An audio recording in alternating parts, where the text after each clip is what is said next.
Hello. Um, I'm getting this started.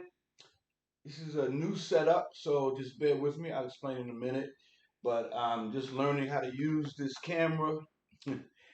um, I have the camera on remote, and then I'm talking to you to my laptop. So I'm about to turn the video off on the camera, which is over there, and reset it and come back and sit down.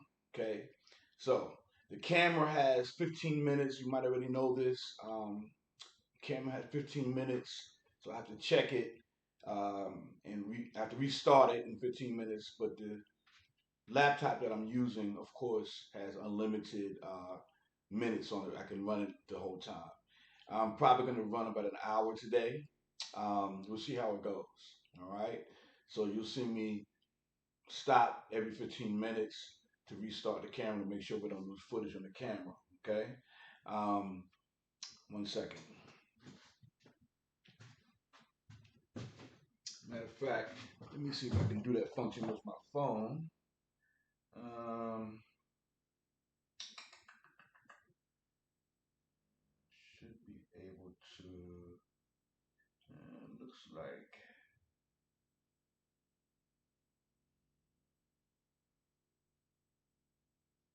no. Let me go to the camera and turn it off and turn it back on.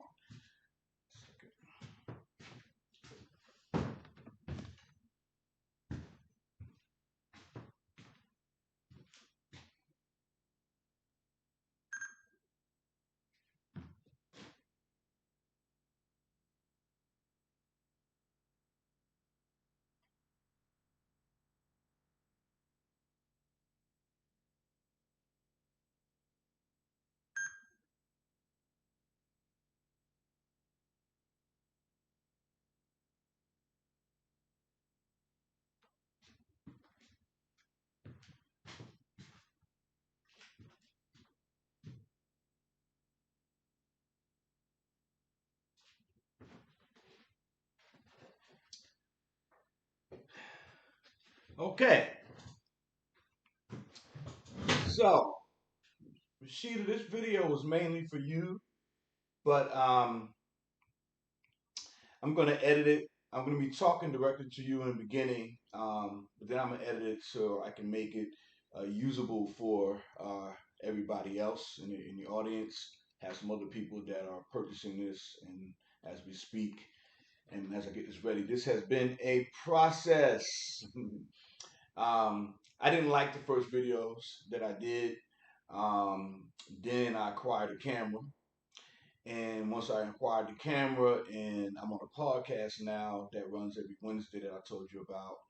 And I started learning things from being on a podcast, also from the moderator, my good friend Carl Tone, who uses StreamYard um, and some other devices. He has a full setup to do podcasts with. That's what he does for a living.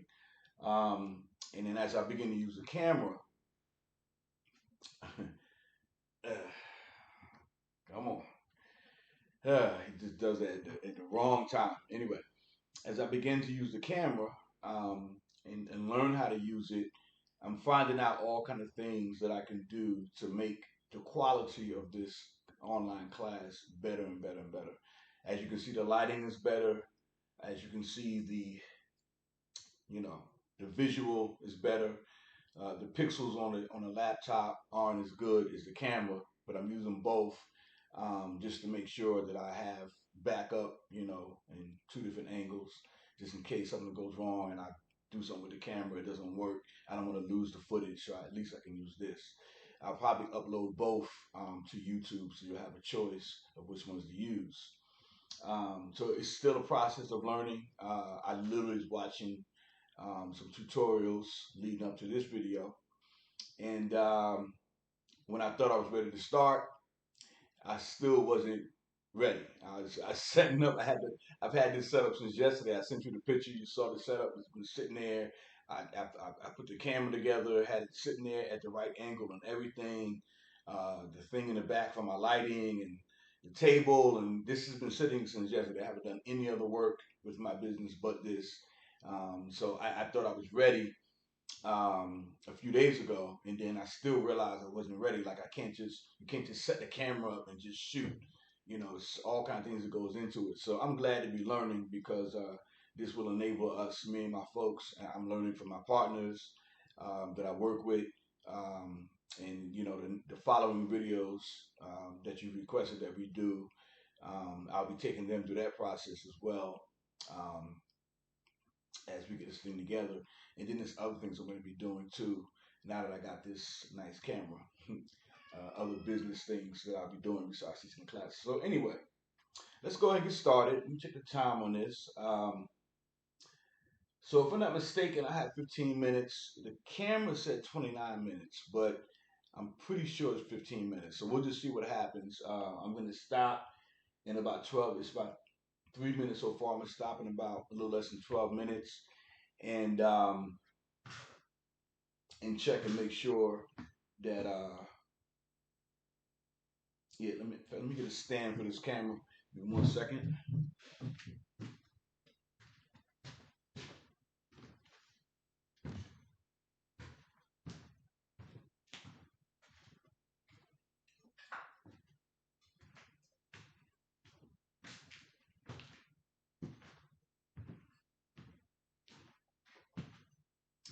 Get. Animals just don't have any kind of so what they want to do. You see you sitting in a chair using it, they don't care. And you leave, I'm taking the chair back. So please let me know about the quality, how this works out. One thing I also realized is that I didn't even think about the microphone situation.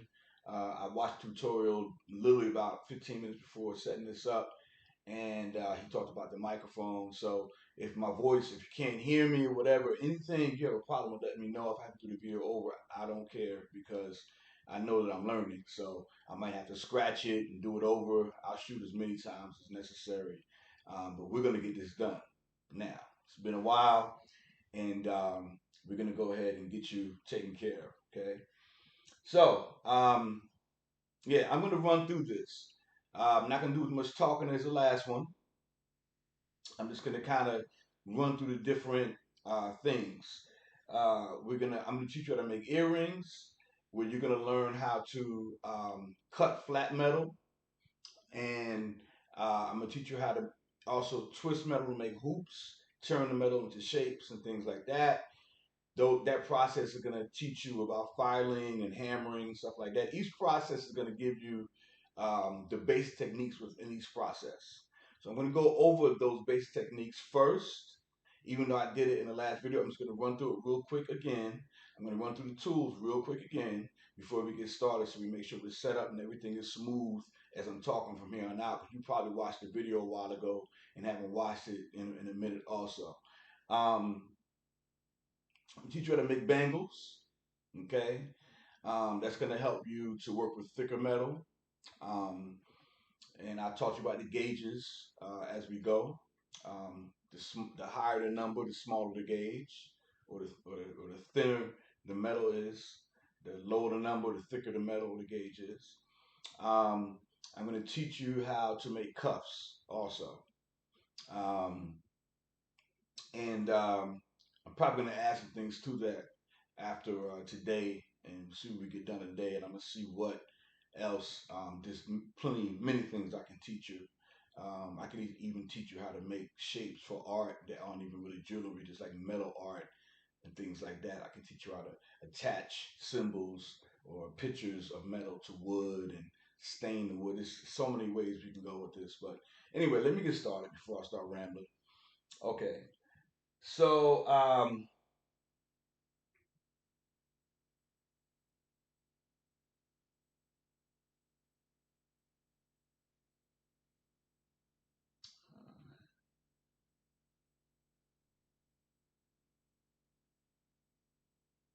me check something real quick.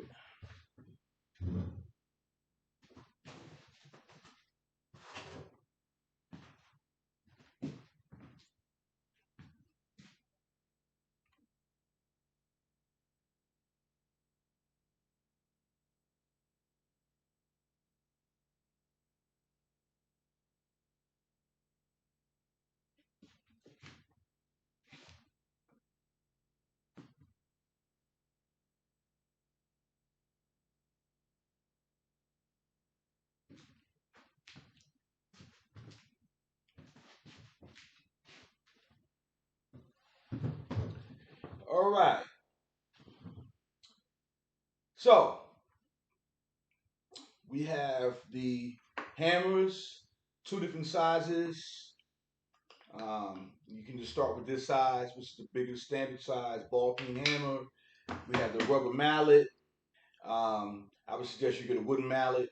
Okay, this helps you to do work to shape the metal without putting mark on it. That's why you get either rubber or wood. We have the steel block, standard size. I think that's a 6x6. Um, we have the ring mandrel, has numbers on it for the sizes of the different rings. You should also get yourself a ring sizer. They cost about $10-15. You can slip the rings over your fingers, same thing the jewelers use to get your ring size. Um, then you have your files. Um, this is one that I put here. This is a flat on one side, round on the other. All right. You have cutters, metal shears. There are special shears that are used for cutting metal. Okay. You don't want to use regular paper scissors and what have you. You have a hole puncher, which is mainly for earrings. There's some other things that you might do with these, but mainly this is for earrings, so poking holes in the metal so you can slip the ear wire through. Um, and I do a lot of things with that, but you won't really need it for much more than that to start off. Then you have your cutters. These are in the family of pliers. These are side cutters. All right. This size you can start off with. You can get smaller ones, and they get smaller than this if you like. But you can do anything with the bigger size, big or small items. These are the round nose, needle nose pliers, but they're also flat. And you know, in the first video, I showed you ones that were all the way round. You really can just get away with just using these. But in the next video, I'll go ahead and get the other ones just to have them on the table. Um, and then you have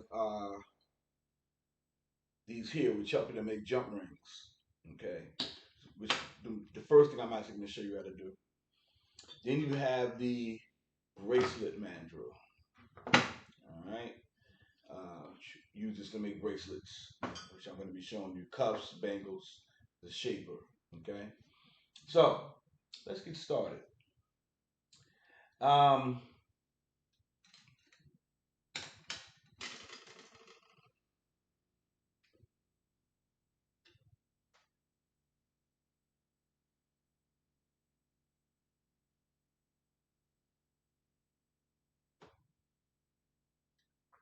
all right.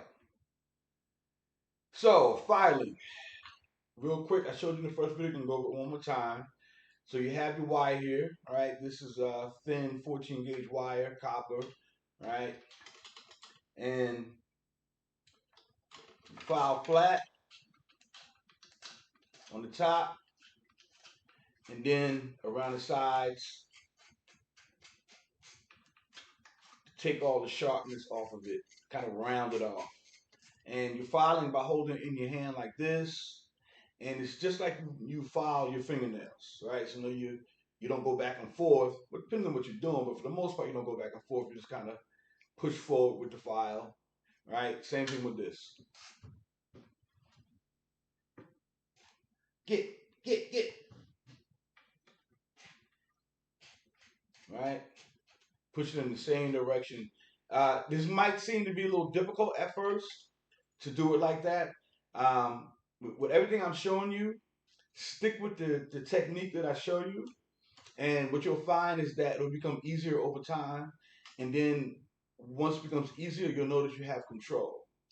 If you don't stick with the technique, then you won't have as much control in the long run. You'll never really get the control. And that's with each thing that I show you, whether it's hammering, filing, or whatever. There's a particular way to do things. You can make certain minor adjustments after you learn, after you get what I'm showing you. You know, you can adjust to, customize how you want to do things, but you'll figure that out as you go. But after you get the control and you get your hands used to doing the certain motions, right? So I'm gonna start off with jump rings.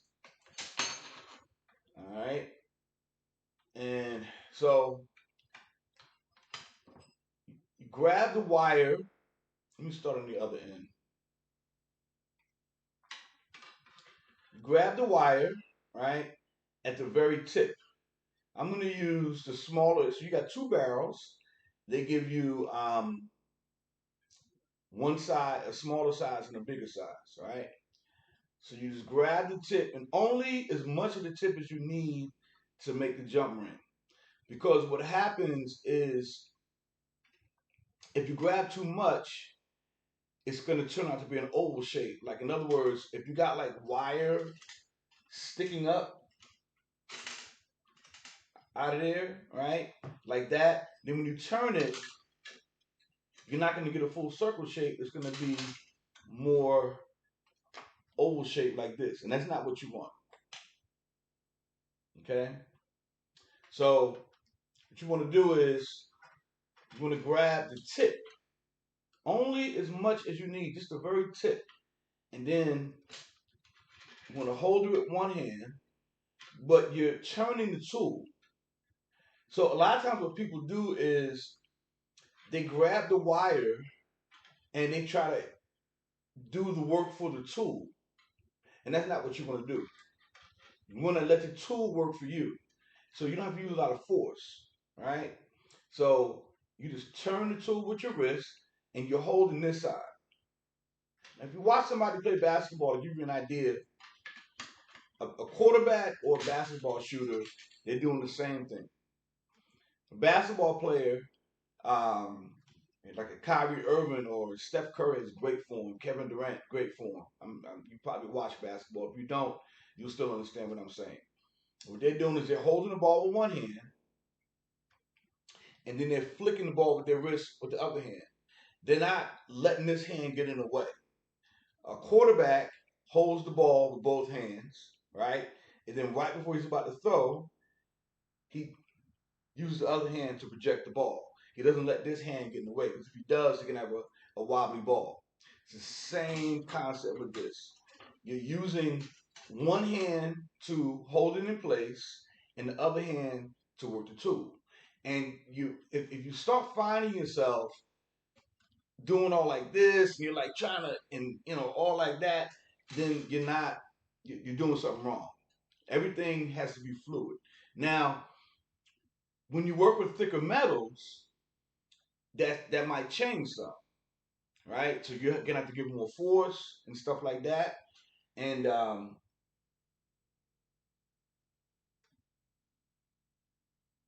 you might find that you are 1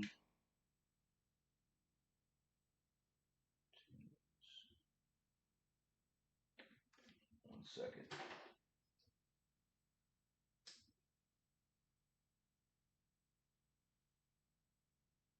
Okay.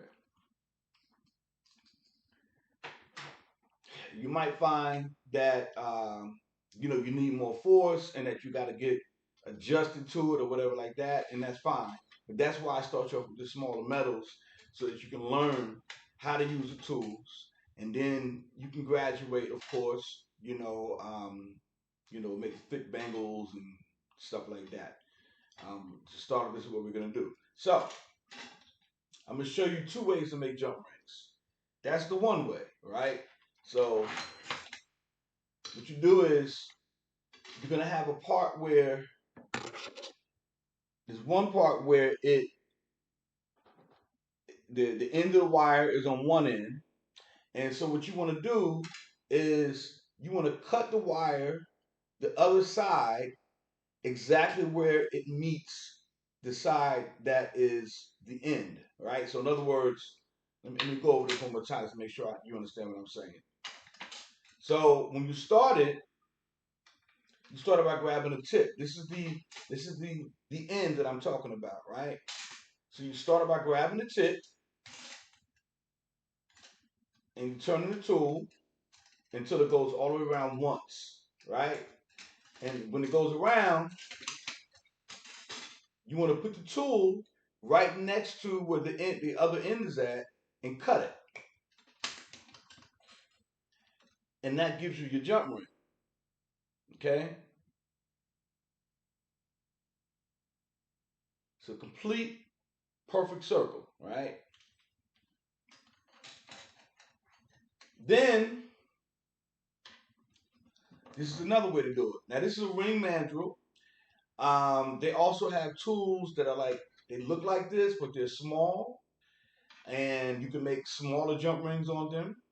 And the further down you go, you make a bigger circle, right? So we're gonna make a big circle, right? Just so you can fully see.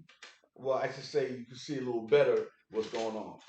So for this, you can let a little bit of excess. You see, I got a little excess here on the end, right? And use plenty of wire until you get used to what you're doing. And you just turn it around one time tightly on the ring mandrel. And as you can see, I can't push it down but so far from where it was at because it's tight. All right. The tightness gives you a perfect circle. Right. So you cut this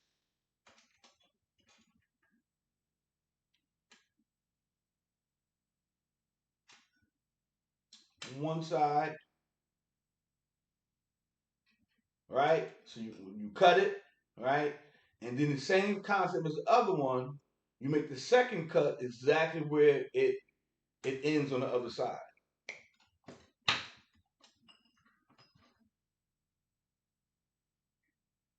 And then you get your full jump ring. Right? Now, let me check this real quick because it's running past 15 minutes. So I just want to make sure that it's still recording on the camera. If it's saying recording here, it should be recorded on the camera, but I'm still getting used to this, so I just want to make sure so we don't um, lose footage here.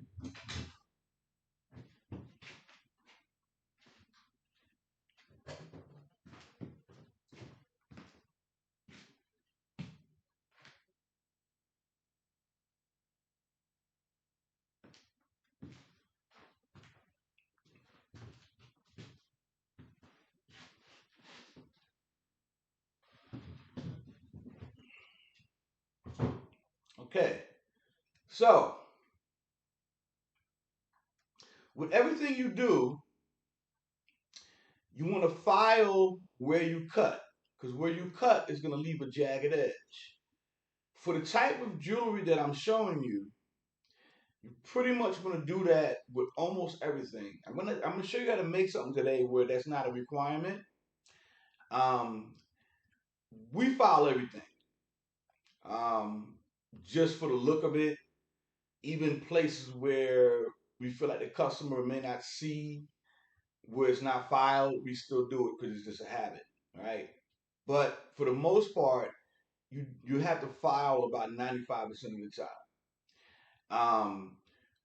When you're making rings in a more orthodox way, you got like a flat piece on the top where the bezel is at in the stone, and then you make the band, you cut a couple of flat pieces of metal, and you solder that flat piece with the stone on top of the band to make the ring. Um, you don't necessarily have to file that much with that type of thing. But with the more artistic jewelry, you do because there's a lot of twists and turns and things. And when you put it on your hand or your arm or your neck or put it through the ear, you don't want anything sticking out, cutting you. But as a rule of thumb, to file everything you can see, meaning that if it's visible, then that means that it's something that's going to probably touch the skin at some point. So if it's something that you can see, then you should file it for sure. Right? So with this, you just open this up. Now, I can use my hands for this, and you probably can too.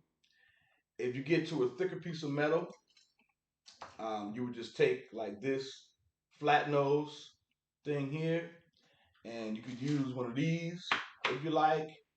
You can vary it with this and just push it open a little bit. All right. And then you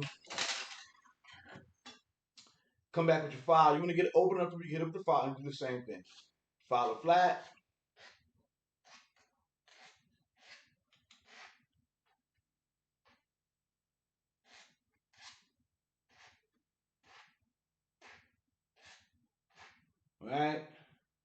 Same thing on the other side. Follow flat.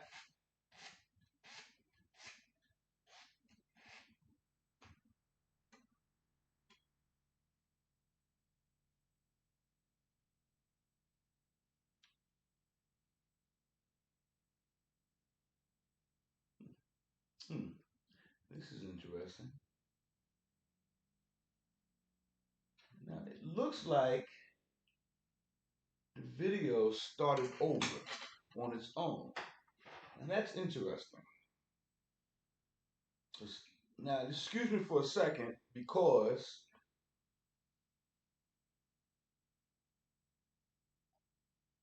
I've been told that the camera lasts for 15 minutes for the video and then it starts over. Excuse me, that the camera shuts off. So I got to check something real quick and just make sure. You know what? I'm not going to do that. I'm going to run this for another 10 minutes and then I'm going to stop. I'm going to run this until this part of the session is over and then I'm going to stop because I do have it on the laptop. So if we lost something, it's cool. It'll just be a learning lesson. But it's running on my phone and I just checked the camera. It said it's running on the camera, so it should still be running. So just excuse me for these little I don't know what to call them, but these little interruptions because I'm learning and I'm just want to make sure I get this right. So the first couple videos, gonna be a little, a little funny until I get it fluid. So anyway, so you file both of these, right? Now, the reason why you would do this with this, especially, is because this is a necklace. So most of the things that I show you, I would say everything that I show you, as soon as you learn it, it can become something that you can use for art or jewelry. It doesn't take a lot. The techniques are the most important thing, and that's with any art. So once I show you how to do something like this, for example, you hook this up to this,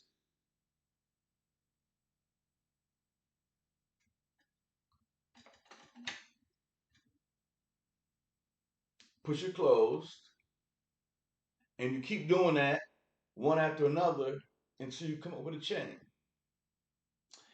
It's something that you could polish and end up selling for 60, 70, 80, $100. You know what I'm saying? Even your first piece. Just like that. Um, and then once you learn how to cut shapes, you could cut a piece of metal, put a shape on it, hook it to it, whatever. We're gonna get into that later, but just to give you an idea that what you want to do, it starts right away. Like with this, you're not like learning techniques forever, like with a lot of other arts where you gotta like in karate, you gotta be punching, for so many classes you to learn how to punch, and before you really know how to fight. And with this, you start fighting as soon as you learn how to use a file and pliers and cutters, and you learn that in the first class. All right. So that's a jump ring. Now the jump rings cover a lot of things. Matter of fact, I'm gonna go ahead and go to one thing else that it goes into. And mind you, this metal is skinny, so you might not use it for a necklace necessarily because now you could if you solder the ends of those. But if you're not soldering them, of course that's a later class. If you're not soldering them, then you want to use something thicker so that it holds. And I would say like the smallest you want to use would be like 14 gauge maybe. Me personally would use 12, but you could probably get away with 14 if the circles are small, right? So, ring mandrel again. So for this, you want the wire to be straight, and you would lay this flat on here. Use this rubber mallet, or really a wood mallet. I want you to get a wooden mallet for this. Tap it lightly, and I'm tapping it real light because I got a glass table here. But this is just to show you. All right, turn it. You want to spin it around until You get all the bumps out. So you get it pretty straight. It has to be perfect, right? Because when you start to turn it on the mandrel, you don't want it to come out wavy because it's gonna make the ring off. It's not gonna be smooth. So you want to start off with a nice straight piece of wire, right? And you come here, and I'm gonna make a simple 3-spiral ring. All right. So you see, one of my hands kind of holds it in place, and the other hand, one of my hand holds the tool and holds the wire in place. The other hand holds the wire and helps guide the wire around the ring. I'm making a size 6 ring. I'm gonna start off at the number 4 or 5, all right, because it's gonna move, and you want to be conscious of the fact that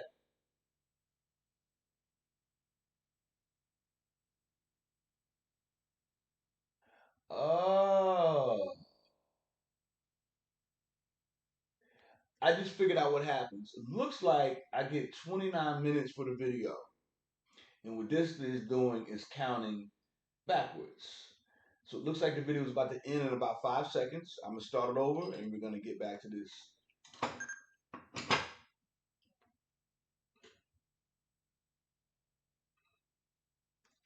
All right. All right. Let me get started again.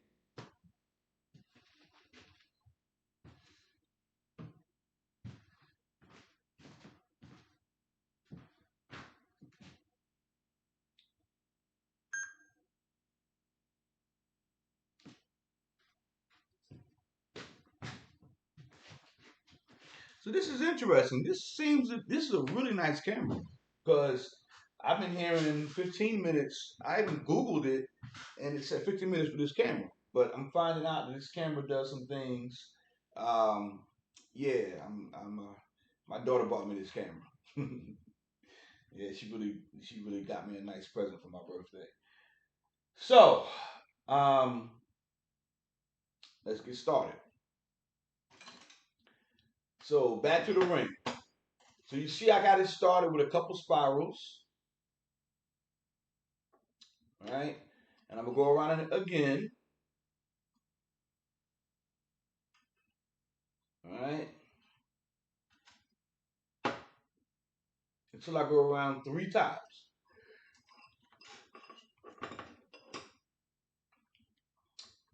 So I'm gonna cut one end,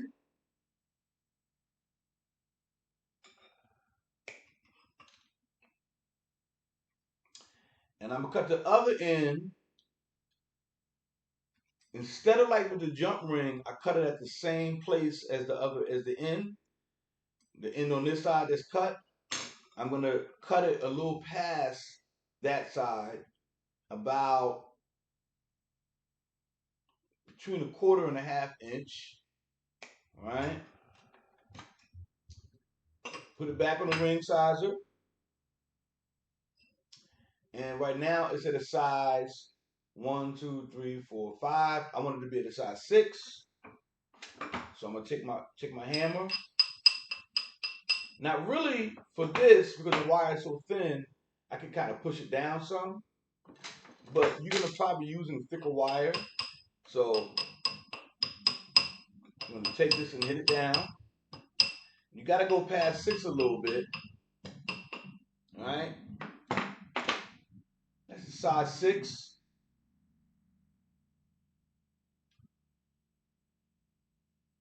Alright? Pull this off. Sometimes you might have to take the hammer and just knock it a little bit to get it off. And again, you file. So I gotta pull these open a little bit. When it's thicker, you can use your needle nose pliers, your round needle, the flat pliers. Just open a little bit. Open the other side a little bit. Just enough to get the file in there. Same thing. Hit it flat.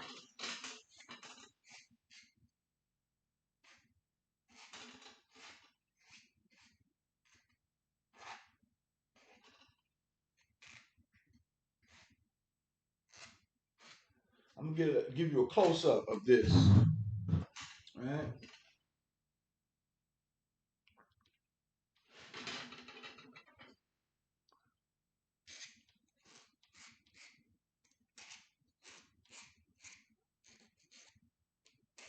So you can see what my hands are doing.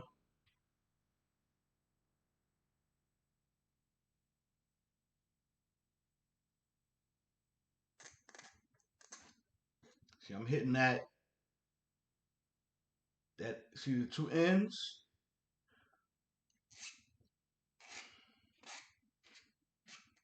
until it gets smooth. You can also take, once you get done, you can take a piece of steel wool and just touch it, not too light but not too heavy, with this steel wool, like a soft grade, like maybe I think the lowest grade is like quadruple four. You don't have to go that low. You can do like a double zero grade, like two grades up from really soft, and you rub it on the ends, and it makes it really smooth. But you have your ring.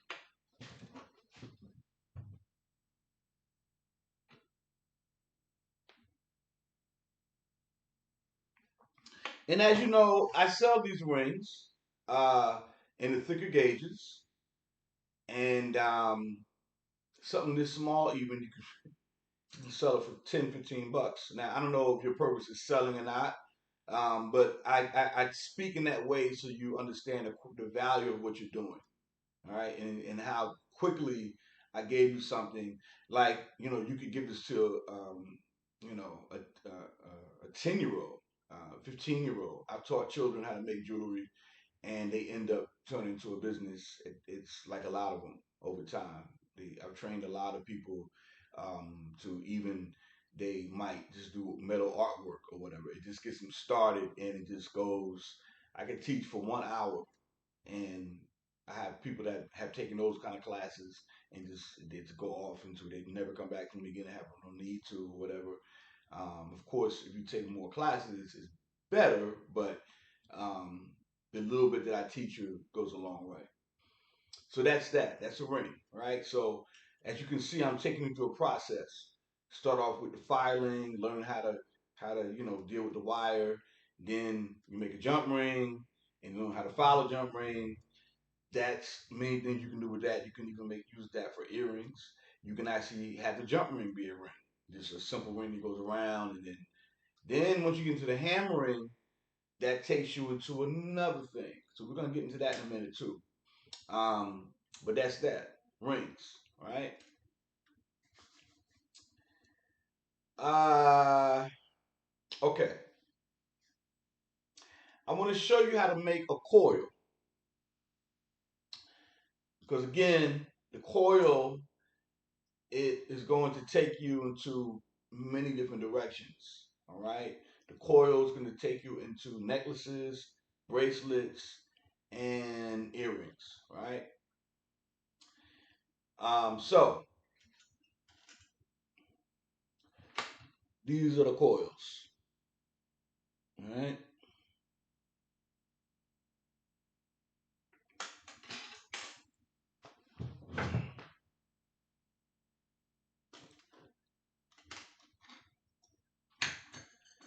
So you want to get like a hanger, like a wire hanger for this.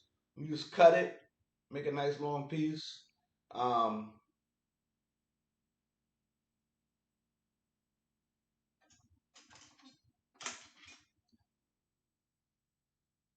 but I can use this. I've been doing it for a long time, so I have the ability to use another piece of copper wire. But I wouldn't suggest this for you because it's going to be soft, and until you get the touch, I started off with hanger, and then after a while, once I got the touch, I was able to use pretty much almost anything that's moderately hard. All right. So remember the technique. The basketball player, the quarterback, it's the same thing, right? But all these techniques, when using your hands, for the most part, I can't think of anything where you're not doing this. Maybe there is that I haven't thought about, but I would say for the most part, one hand is holding, the other hand is guiding. I'm left-handed, okay? So with this, My right hand, my weak hand is holding the instrument, which this wire has now become an instrument, and the strong hand is going to be wrapping and shaping the wire. Now, this is tricky. This looks simple. It does come easy for some people, but this is something that most people have to practice over and over again, and a lot of people get really frustrated. The only reason why you get frustrated is because you're expecting it to be easy and you're expecting to just be able to do it. And with anything, some things just take practice. It's none of this stuff is something that you can't do. You just gotta have the patience to practice and stay with it. Okay. So let me explain about this a little bit and why it gets tricky. Because for one thing, what I showed you earlier about straightening out the wire with this mallet, you got to start off with a straight piece of wire. All right, and because when you start to turn it, those bumps are even more problematic with this. With the jump rings, you can have some bumps and you can just put it on the table and flatten them back out if you want. It's extra work because you didn't do the work in the beginning to make it straight, but you can do it. With this, you can't. With this, once the shape starts to go off, the whole piece is messed up. All right. So you start off with a straight wire. When you're twisting it,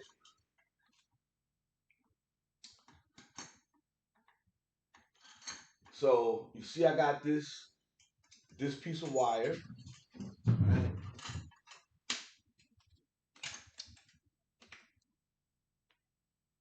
This is the wire that I'm twisting. This is the piece that's the instrument, right? And I'm using my thumb and my other thumb to hold both ends and twist it around. Now, you got to start off with a perfect twist.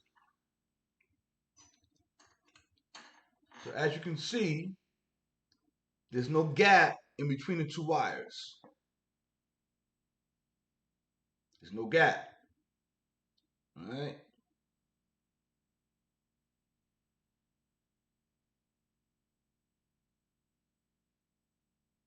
Oh, excuse me. There's no gap, right? And look at my fingers and how they're situated, right? And you just keep turning.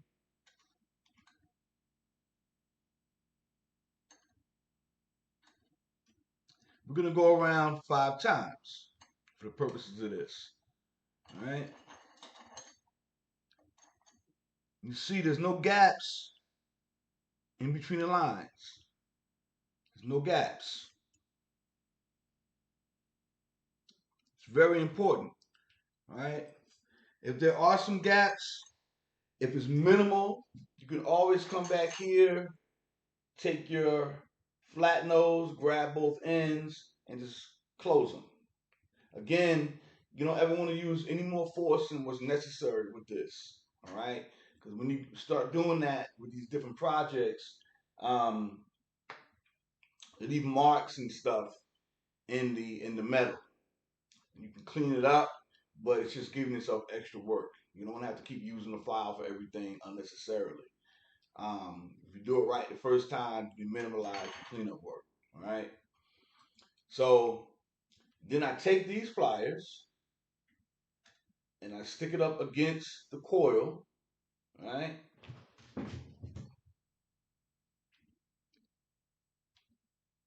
See where the wire's at.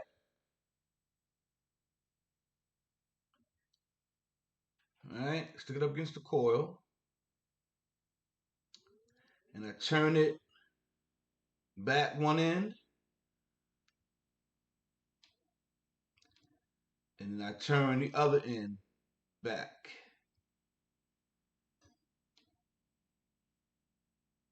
Then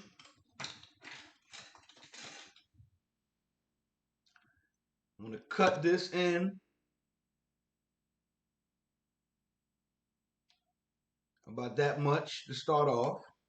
You're gonna have to get your distance thing together. You might decide to cut, an inch or half, depending on what you're doing. All right, I'm just cutting like a half inch. All right, you don't need to use a ruler for most of this stuff. You only want to use the ruler when you have to make exact measurements. With this kind of work, you want to learn how to eye it, what you're doing. Allow yourself to make a mistake. And cut. It's never a problem if you overcut. If you undercut, you can't come back and grow the metal again. If you overcut, you can always come back and tighten it up and cut a little bit more, right? But like for this, for example, if I want to make sure these are even, I can just put this next to this one and then cut the exact length the way I cut the first one, right? So I don't have to use a ruler, right? You want to eye things and get used to doing that because you work faster that way. If you keep pulling out, every time you pull out a tool, your time increases. And that's why you see me with these all lined up, ready to cut, right? So if I made a coil, it then cut, and then made another coil and cut. Every time I pick up the tool, put down the metal, pick up the metal, put down the tool, I'm creating more work time. So you learn how to do things in a machine kind of way, right? Even if you're not selling this and you're just doing a project for yourself, same thing. You're making one necklace. You want to make all the coils and then cut, cut, cut, cut, cut. And then you come. Now, this is what I was talking about. This is the project that I was talking about where I was saying that um, sometimes it's not going to be seen. So with these, um, I'm not going to file these. I'm going to show you what I mean. This is something that's going to be tucked away and not up against the body, right? So I'm going to come back here and same thing like when you were making the similar to the jump ring when you use this tool, and when I was saying to only grab the tip, same thing here. You just grab the tip. See, there's no excess wire on the top, all right?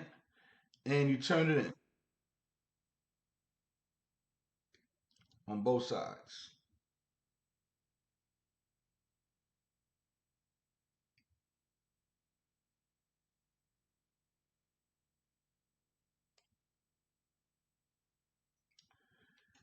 And that's the coil.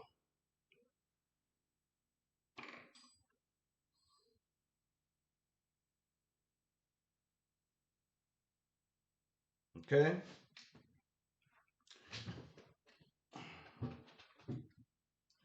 Now I'm going to cut the next one, and I'm going to show you something that you're going to find quite amazing. So, cut the next one. I do the same thing.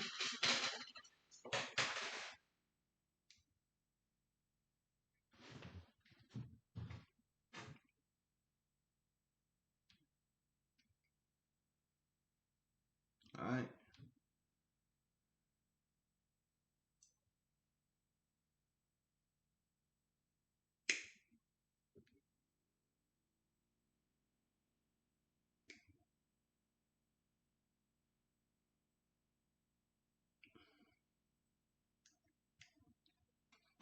So I got both ends, right, tucked in. Now you want to,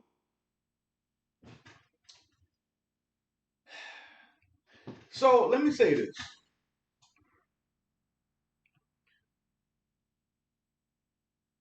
The foundation of this, as far as when you're learning how to create shapes and things, is developing a picture in your mind of what it needs to look like.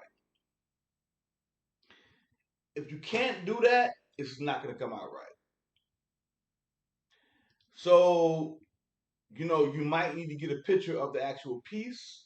You might, need to call, you might need to call me and say, Brother Kruma, I need you to send me a picture of what you showed me so you can look at it close up and see it and get the picture in your mind before you put it together. Because the reason why I say that is because, for example,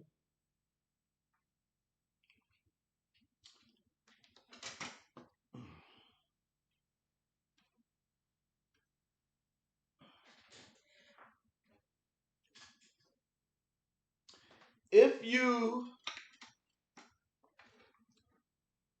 cut another one, right?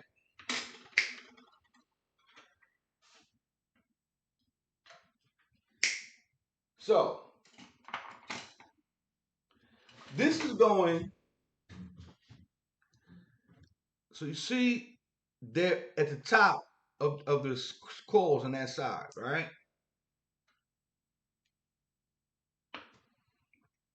If you cut it away from the inside, you're gonna get a weird looking whatchamacallit. It's not gonna come out right. See that? You want to cut it down. Excuse me. You want to turn it down so that you tuck it inside the jump ring, right? Or inside the spiral.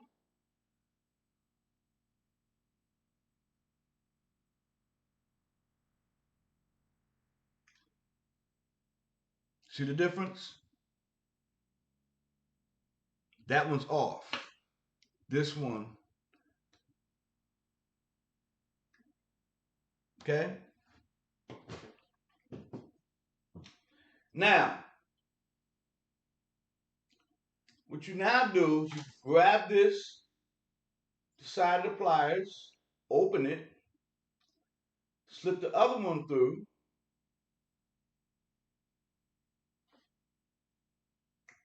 and close it. And you have the start of a chain.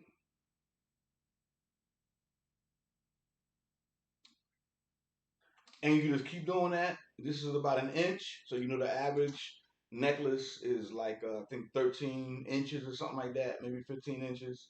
We'll say 15 inches, like 15. Like chokers are like 12, 13 inches.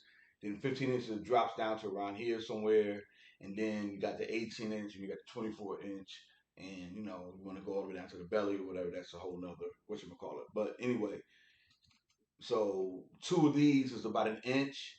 So you need about say 16, excuse me, say 13 to 15 or 16 of them to make an average necklace, an average size necklace. And that necklace, without polishing these, um, that's like $100. You know what I mean? Just what I showed you just now, like that's $100. You know what I'm saying? Minimum. Now I charge more because I'm doing other things. I'm polishing and my technique is really, I mean, obviously, there's reasons I have to explain why I would charge more. But even at a beginner, that's at minimum, like $100. You know what I'm saying? You know, 75 even if you want to go a little lower, but even still, that's like $75, right? Something you just learned, for what you pay for the class. You can sell like, you know, at minimum six of them to eight and cover what you pay for the class. Just like that. You know what I'm saying? So then there's a bracelet. So the average bracelet, like a man's bracelet, is 8 to 9 inches or whatever, or bigger than that for like a really big wrist. Average woman's bracelet is 6 to 8 inches. Bigger for bigger woman's wrist or whatever. So again, you make about 8 to 10 of these, and you got a bracelet. Something that you know I get requests for from all kinds of people in gold, silver, gold plate, gold fill, brass, copper. I make really thick ones with the larger gauges or whatever. They go for three, four, five, up to thousands of dollars. I've sold these for thousands of dollars. Just one little technique right here. Okay. So the last thing we got 7 minutes left. So I'm gonna show you something real quick. We're gonna come back to it in the next video. Okay. And but that technique right there takes you to another thing. which is so the twisting thing. So you got the jump ring thing, you got the making circle thing, which is kind of like a jump ring, and then you got the twisting thing, the coil thing. And the twisting thing takes you into a whole nother direction over here. You got the jump rings, you got the turning circles, and you got the twisting, which goes to takes you to a whole nother direction. And so I'm going to show you something real quick. I'm not going to explain it too much. I'm just going to do it so you can see it because you're going to understand what I mean and what I just said. And then we're going to come back to this in the next video, and I'm going to go through it slower so you can understand what I'm doing. So hoop earrings, right? This is something that's classic design. People have been doing this for years and years and years, right? So you see, right? Then I take this and I turn it. So I got the wire is going perpendicular to the mandrel. And then the other one, I turn around and twist.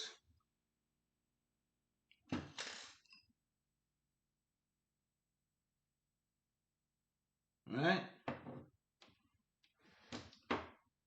Then I cut it on the inside as close as I can get it next to the wire.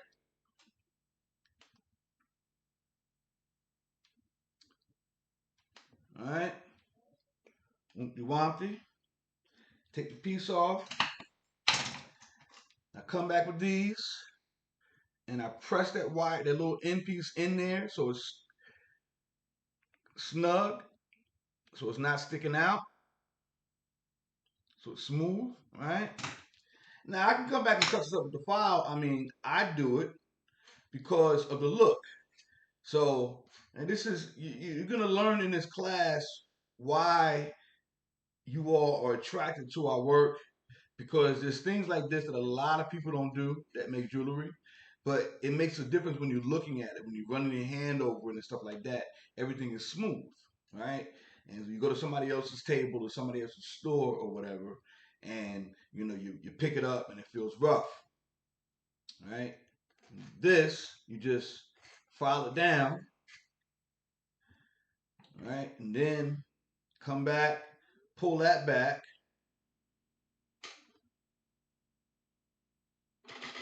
You're gonna cut it no less than a half inch. I file this too. Because again, I have more. I have to file it where it's smooth, but this gives it a little more of a round look. And then the same thing I just showed you, you're gonna turn this into a circle. This is where you see with a spiral, from the jump ring to the spiral, all this comes into play with this. That's a hoop earring. You take a hook and put it through there. This is not a hook, but it's just to give you a little idea. Once you put the hook on there, then you got the earring. So that ends this session. Let me turn this camera off before it turns off and cuts me off in the middle of what I'm doing, or the middle of what I'm saying. And next video coming up.